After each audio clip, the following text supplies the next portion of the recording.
नमस्कार मित्रांनो, मी नेचर ॲक्वेरियम्समधून पवन बोलतो आहे आणि आज आपल्या एक्सपेरिमेंटचा आहे 4था दिवस. आपण आज टाकलेला आहे ग्रोमॅक्सचा डोस.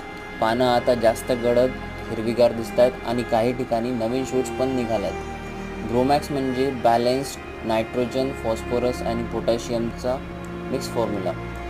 pH आणि KH न बदलता हा पोटॅशियम मिळवून देतो. पाण्याची बफरिंग कॅपॅसिटी वाढवतो आणि नायट्रोजनमुळे पाण्याचा रंग आणखी रिच आणि व्हायब्रंट होतो. फक्त 5 ml रोज आणि आपलं ॲक्वेरियम होतं आहे एक नैसर्गिक ग्रीन झोन. ग्रोमॅक्स, जेव्हा पानं पण म्हणतात थँक्यू.